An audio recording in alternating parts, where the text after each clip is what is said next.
ang ripike ng kampana para sa Misa de Gallo. Palihim siyang nanaog ng bahay at tumungo sa gubat na kinahihimlayan ng kanyang ina. Nasa paanan nito ng malaking puno ng balete.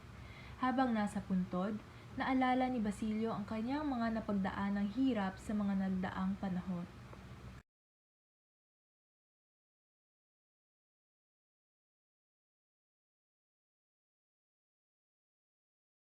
Sinamantala ko ng pagkakataon upang dalawin ka aking ina. Dahil kinabukasan, tutungo ako sa tahanan ni Kabesang Tales.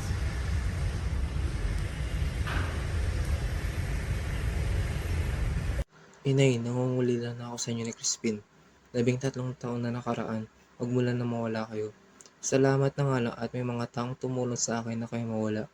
Katulad na lalaking tumulong sa akin para kay ilibing at si Kapitan Tiago na kumupkup sa akin at nagpaaral kapag sa hanggang ngayon. Malapit na ako mapagtapos ng pag-aaral ng medisina aking ina. Kahit pabugas siya ang nais si Kapitan Tiago. Para sa akin mabuti lamang ang pag-isip-isip na niya mapapanginabangan ang pinag-aaral ng paggawa ng lason na imalalagay sa tali ng kanyang mga manok sa pansabong.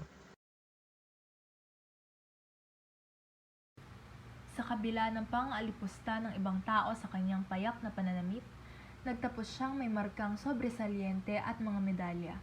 Inilipat siya ni Kapitan Tiago sa Ateneo Municipal kung saan nag-aaral siya ng pagkabatsyelyer at pinuli ng kanyang mga propesor. 2 buwan na lamang at matatapos na niya ang medisina. Mapapakasalan na rin niya si Julie.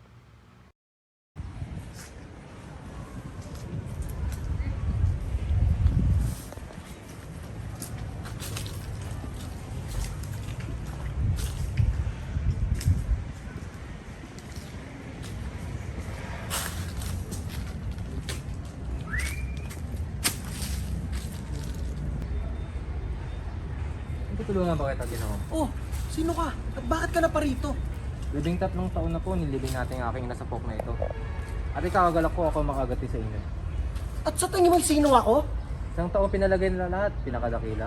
Isang taon pinalagay na patay ka na, maliban sa akin. Napakalaking lihim ang iyong nalaman. Alam mo ba na ikakamatay mo ito? Naisip mo ba yon? Totoong naparito ako. 13 taon na ang nakalipas. Upang dakilain ang aking kaibigan na nilaan ang kanyang buhay para sa mga Pilipinong nahapi. At ngayon, ako ay nagbalik upang ituloy ang kanyang nasimulan. At hindi ko lubos maisip na ang lasong naiwan ay tuluyang kumalat sa lipunan. At ang mga kabataan, wala nang ibang ginawa kundi sumunod, magpaalipin, at hindi pakinggan. Nagkakamali ka, Ginoong Simon. Kung hindi nag-aral ng wikang Kastila ang mga kabataan, hindi tayo papakinggan ng pamalaan. Siguro, nag-aaral sila ng wikang Kastila, ito ay magbubuklod sa mga Pilipino. Isang pagkakamali. Kailanman ay hindi ito magiging isang wikang pambansa. Aanhin mo ang wikang ito. Itatago lamang ng huwad na wika na yan ang ating mga karapatan at pagkatao. Mali yung iniisip. At ano? Anong mapapala mo kung ikaw makapagtapos? Makikita bang malaya ang iyong bayan? At hahayaan mo lang bang mabulok sa ilalim ng lupa ang bangkay ng iyong pamilya? Pero man ang gustong gawin ko. Sa hamak lang ako estudyante. Walang wala sa buhay. Di ko nang pwede hukayin na aking ina at harap sa hukuman. At pagbintang ng sino-sino mga Kastila. Ngayon, nalaman mo ang isang lihim na pag nabunyag, ikakapahamak.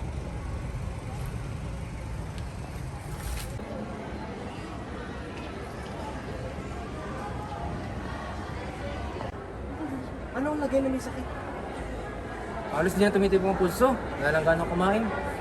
At pinapuwis ng buong katawan. Pati naman nalintik. Sulok ng kalooban. Pagkainis, ikakamatay niya. Tulad ng Pilipinas. Gano'n siya pinaginaan ng bangungot at pananakot. Ilang araw nakaraan, pala niya bulag siya. Kaya nagwala siya at pinagmumura ako. Nagsuspecha niya ako na ako dumukot ng kanyang mata. At pagkailaw ko, pinagkamalan niya ako si Padre Irene. Ako dito pagaligtas niya at Makinig kayo sa akin. Bawat sandali ay mahalaga. Sa loob ng isang oras, sa isang senyas ko, magsisimula ang himagsikan. Ang mga universidad ay magsasara dahil makikita nyo lamang dito ay puro patayan. Handa na ang lahat. Tiyak na ang aking tagumpay. Lahat ng hindi tutulong ay tuturing kong kaaway. Kaya Basilio, naparito ko upang papiliin ka.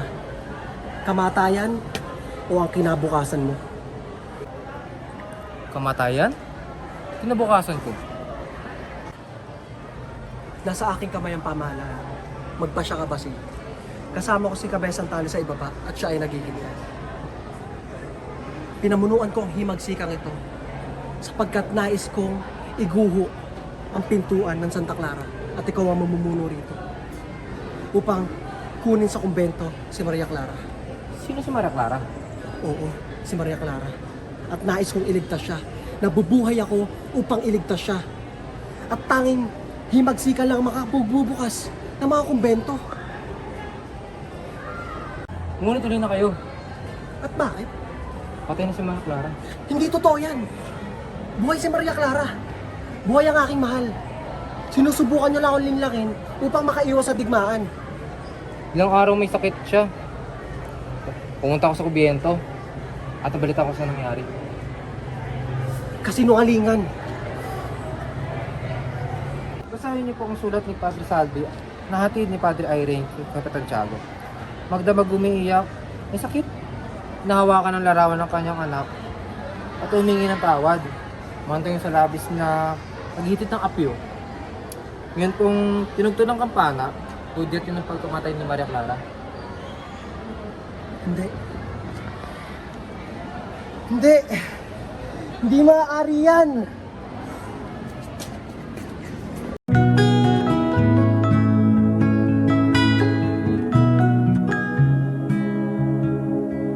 Well, you only need the light when it's burning low. Only miss the sun when it starts to snow. Only know you love her when you let her go. Only know you've been high when you're feeling low. Only hate the road when you're missing home. Only know you love her when you let her go. And you let her go. Awang-awang Ginoo.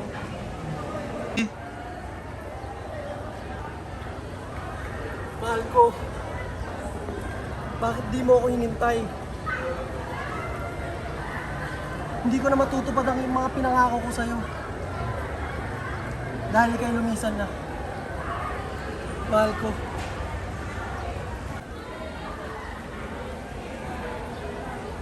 Mahal na mahal kita, Maria Clara. Mahal na mahal ko ka. Hindi ko makita ang aking sarili na nabubuhay na wala ka. Nabubuhay lamang ako para sa'yo. Ngunit ika'y nawala at lumisan. Mahal na mahal kita, Maria Clara. Mahal ko! Magandang hapon po. Kasama ka ba kagabi? Hindi ho. May sakit po si Kapitan Tiago at kailangan ko tapusin pagbasa ng libro. Mabuti wala ka roon. Pero, kasapi ka ba dun sa mga estudyante? Nagambag po ako. Ako, umuwi ka na at siraan ng mga papeles sa sangkot sa inyo. Sino si Simon po? Walang alam si Simon. Ngunit sinugatan siya ng isang taong di niya kilala, ngayon nakaigana. Mga estudyante lamang ang sangkot. May mga nakitang paskin na masama. Mag-ingat ka ngayon.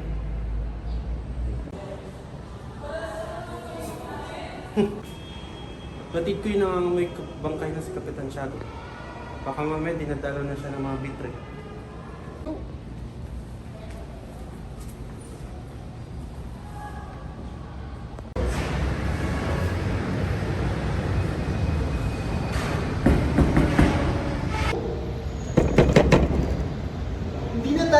panghinaan ng loob. At magkawatak-watak dahil lang sa pangyayari noon. Ngayon pa ba tayo tatalikod? Pero sino kaya mula yung sumulat ng pasking at nagdikit sa universidad? Wala ka nang pakialam doon. Halaan na natin sila magsiwal kung sino man yun. Ang mahalaga, kung ito man ay makakabuti sa atin at dinapito natin dignidad, ay walang pakialaman tayo doon. Pero kung sakali man ito ay laban sa atin o kahit sino man, yun na tayo gagawa ng gawain na ikakalabag nila.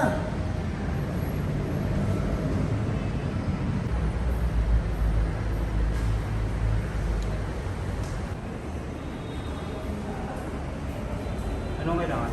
Nais ko makausap yung makarami.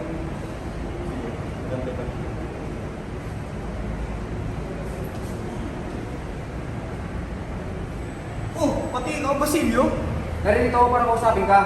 Haha, nakakatuwa. Nung palang payapa ka, hindi ka nagpapakita sa amin. Dapat mabuti dito kayo. Kaya ay aming dadakipin. Pati ba ako? Maasahan mo ko at sa ating pagtatapos, ayaanyahin natin ang mga ginoong ito. Totoo ang sinasabi na nakalaya ang mga mag-aaral. Gaya ng inaasahan ng lahat, si Makaraig ang unang nakalabas, samantalay si Isagani ang huli. Ngunit mas malala pa sa huling nakalabas ay ang kaawa-awang si Basilio na nananatiling nakapiit. Si Basilio ay isang estudyante at alipin. Hindi siya dapat pakawalan. Umanin po, Kapitan. Pero isa raw po siyang mabuting mag-aaral. Kinukuha niya yung kurso ng medisina. Kailangan niya lamang ng isang taon para mapagtapos siya. Mas mabuti na mapanatili siya nakakulong. Mas mainam madagdagan pa ng isang taon para mahusay siya maging doktor. At para hindi sabihin ng iba na wala akong pakialam sa bansa. Pero, siya ang pinaka-inosente sa lahat. May mga sinulat siyang libro na gawa ng mga Kastila. At wala siya sa kainan. Wala siyang gawa. Mabuti pa, para ang parusa niya ay maging babala sa iba. Yan ang tamang pamamahala. Sakripisyo ang isa para sa kabubuti ng lahat. Tinatama ko ang ating opisyal at iba pa. Pero Kapitan, hindi ka ba natatakot? Nasisino ng iba? Bakit ako matatakot? Ako ang pinakamakapangyarihan.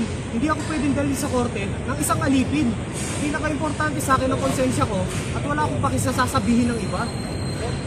Hindi po ito importante. Nandiyan ka dahil sa Espanya. Kaya trato mo ng tamang Pilipino para hindi sila magalit sa iyo. Ako'y magbibigay ng nasa akin pesto.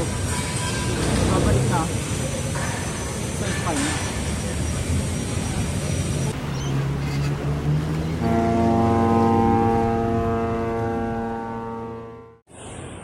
Ito na ang mga resulta sa nagawang pagsusulit.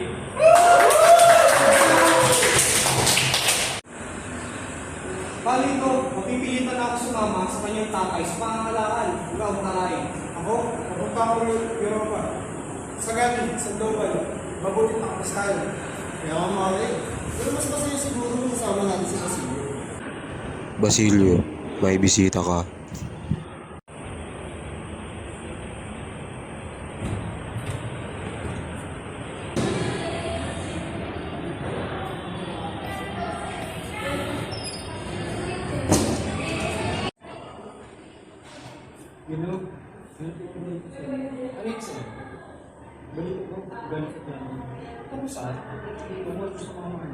Sino? Ano yan sa kanila? Ano? Kailan? Ano nangyari? Julie? Ano? Kailan? Ano nangyari? Paano? Maaaring ipagpatuloy namin ni Sigani ang relasyon na ito. Hindi matatawaran ang pagkakamali niya. Nabilanggo siya. Hindi ko kayang umibig sa isang lalaking mali ang tingin sa kanya ng lipunan at sinisisi ng lahat. Paulita! Paulita! Sana'y mapakinggan mo ang aking hiling. Isa akong matalino, maliksi, at anak ng isang mayamang mangangalakal. Mas makakabuti kung ako ang pakakasalan mo. Kung sa bagay, mas magiging komportable na ang buhay ko kung ikaw ang makakasalan ko. Kalimutan mo na ang indong si Gani. Ako na lang ang makalimut doon. Oo, ikaw nga ang mas nababagay sa akin. Nalulungkot ako kay Sagani. Nakita ko ang paghihirap niya sa kulungan. Kaya dapat sa pwesto ni Juanito. Kaya kung nama ko sa'yo magsikan yon, kasama yon. Ayaw niya kasi makita si Paulita may hiniibig ng iba. Sa wakas, kakasal na rin ang aking anak sa napakagandang Gomez.